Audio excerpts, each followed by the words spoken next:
If it wasn't clear already that Donald Trump is not the economic genius that he claims to be, I think we have enough evidence with the latest jobs report, the tanking stock market, and what has been dubbed the stupidest trade war in history. Donald Trump is on the verge of causing a recession, and we're only a couple of weeks into his presidency. And clearly he knows that, not only in the way that he's trying to quickly bail on his tariffs, but reacting to questions about the economy at large. And that is exactly what we saw in an Oval Office press conference today when he was confronted about the terrible state of the economy due to the actions of his administration, and it wasn't too good for Donald. We're going to get into all of that, but before we do, if I could quickly ask you to leave a like on this video, and if you haven't already and you enjoy our channel, to hit that subscribe button. It goes a long way, and it really does mean a lot to me. Now let's get into this first clip of Trump trying to brag about the economy, but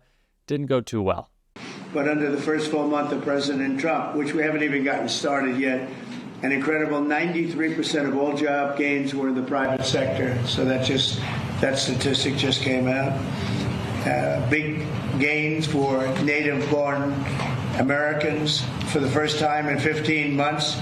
The job gains for native-born Americans, for American people born in America, exceeded job gains for migrant and foreign-born workers. This is the first time that's happened in more than 15 months. Employment for native-born workers went up by 284,000. while foreign-born workers went down by 87,000.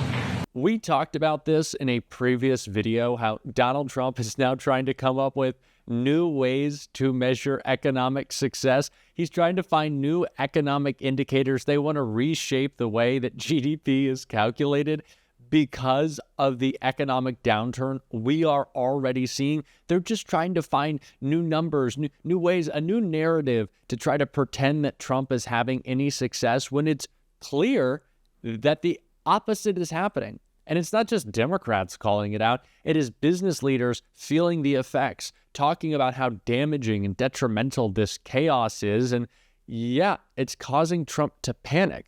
Listen to his response when he was asked about his tariffs right here. Millions of Americans watched your joint address earlier this week where you warned that there could be a little disturbance that Americans could feel as a function of these taxes, these tariffs. How much disturbance are you willing to accept in the near term as a function of that? And to set expectations, how long should Americans expect things to cost a bit more? Well, so far, Peter, there hasn't been very much because these numbers are coming out. We're here for just a little over 4 weeks. And these are fantastic numbers. I was watching some of the reports this morning. They were surprised.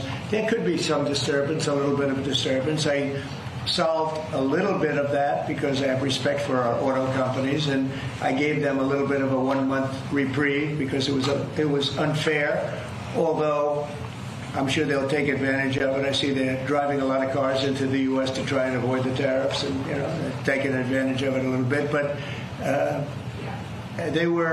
they called me, they asked me, they said, could they have a little bit of... He continues to just admit it. I guess he doesn't care at this point. He was asked about the stock market just the other day, which is, I would say, facing a little bit more than just turbulence. I'd say it's a pretty significant downturn. And he says that he's just not even looking at it anymore. He doesn't care.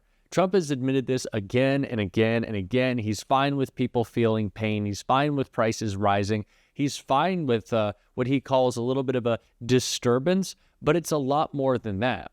Clearly, this is a government by the billionaires, for the billionaires, and Donald Trump does not care how expensive your eggs are or if your tariffs impact your purchasing. He doesn't care. He's just going to keep on letting them happen, and he's going to keep on letting people go as well. He was asked about that right here. President Trump with those remarks. The federal government layoffs will impact the labor market, will weaken the labor market. Oh. No, I think the labor market's going to be fantastic, but it's going to have high-paying manufacturing jobs as opposed to government jobs. We had too many people in government. You can't just do that. We had many, too many. This is for 40 years. This isn't just now. This built up and got worse and worse, and they just hire more and more people. You look at Department of Education, it seems like so many buildings I ride by, it says Department of Education. They're all over the place. And we don't even want it. We want the education to be given by the states. It'll be much better. It'll be... Yeah, Donald, firing people by the hundreds of thousands will hurt the labor market. When you're getting rid of jobs in this in this mass exodus, that is a problem, especially when it's in such targeted areas. We see huge job losses in Virginia where there are so many government workers. We see veterans en masse being laid off. And Donald Trump, once again, just doesn't seem to care. He doesn't care that this is the most anti-veteran administration in history. He doesn't care the economic collapse that is looming because of his actions. And he does not care about the many ways we'll have to figure out a new economy because of his tariffs. And he talked about that right here, and we're going to get into it after. But our numbers are a tiny fraction of that, almost non-existent. And what we're doing is freeing up our forests from the environmental nonsense that they put on them, where you can't cut down a tree. And we have to cut down trees in order to build the firewalls. And those trees are sold. But we're freeing it up on an emergency basis, because Canada has been ripping us off for years on tariffs for lumber and for dairy products. 250%, nobody ever talks about that. 250% tariff, which is taking advantage of our farmers, so that's not going to happen anymore. Rather than continue to participate in one of our longest, it's laughable, in our longest partnerships with Canada, and trade freely, as we have done for so long, Donald Trump would rather cut down hundreds of millions of acres of forests instead of just trading with Canada. This is absolute insanity. What this administration is willing to do in order to serve such a small group of people, either a couple of billionaires or Donald Trump's fragile ego, is consistently shocking. Or maybe it isn't. Maybe we shouldn't be surprised that Donald Trump would rather slash our forests than admit that he was wrong. And that is simply what this is about. He will not admit that. It's not going to happen. And when we see more of this, of course, with the Republican budget, refusing to admit that they are kicking millions of people off of their health care in order to serve a small group of billionaires, which is what Elizabeth Warren called out right here. President Trump had exactly one big legislative accomplishment in his first term, a giant tax cut for millionaires, billionaires, and massive corporations. In fact, it was so giant that a big hunk of it lasted only 8 years and still cost $2 trillion. Now, the 8 years are up, so Republicans want to do another tax cut for the ultra-wealthy, which Congress's nonpartisan budget scores say is going to cost $4.6 trillion this time. Now, congressional Republicans say they care about the deficit, so they have a plan to fix things up. Repeal math. Here's their story. Because they already had 8 years of tax cuts that ran up the debt, congressional Republicans claim that 10 more years of tax cuts will be free. They named this gimmick the current policy baseline. They should have named it magic math. It is so nuts that when we need to figure out the cost of tax cuts, the Senate has never switched to it over using real math. Now, Dr. Falkender, if confirmed, you will play a role in whatever tax deal the Republicans put together. So let's talk about math, magic math and real math. Dr. Falkender, does renaming tax cuts produce any additional revenue? Does renaming them? Yes. Calling them something different. Does that produce any additional revenue? I don't think renaming something changes. If it changes behavior, it has the potential to change revenues. Wait, so are you saying renaming tax cuts produces additional revenue? Just renaming it? I can't imagine that it would unless it causes people to behave differently. Okay, I'll take that as no. Fair enough. Claiming that somehow losing $4.6 trillion in tax revenues is free is just plain nuts.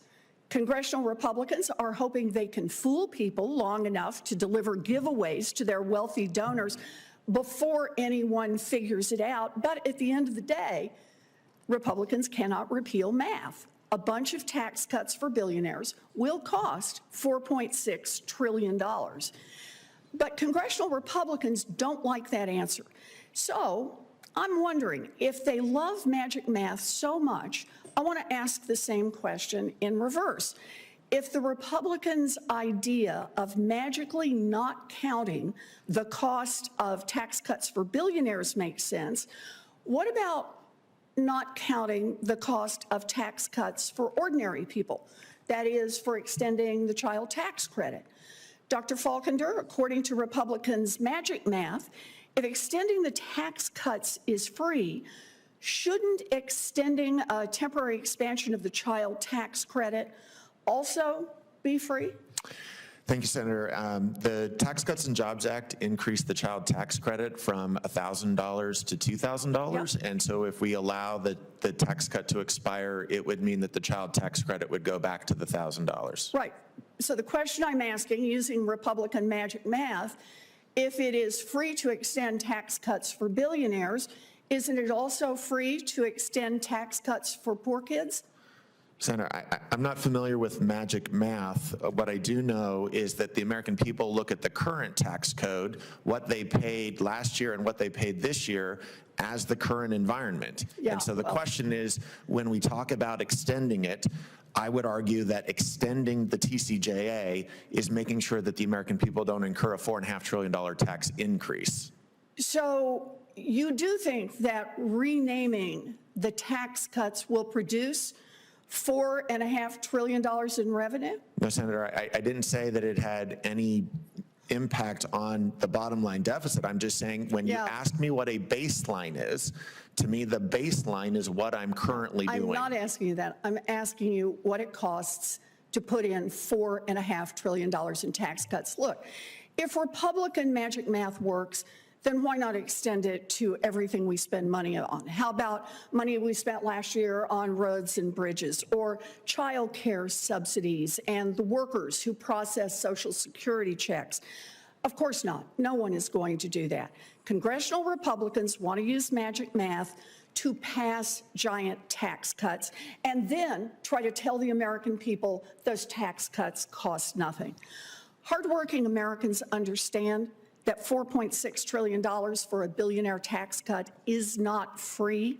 Congressional Republicans are trying to sell magic math so they can help billionaires. And fortunately, the American people are just not buying that. It is very clear who they are serving. It's certainly not us. And that's what we have to call out every single day on the show. And if you want to support that, as always, you can hit that subscribe button. You can leave a like on this video. And if you stuck around to the end, you can drop a blue heart in the comments. And until next time, I'll see you soon.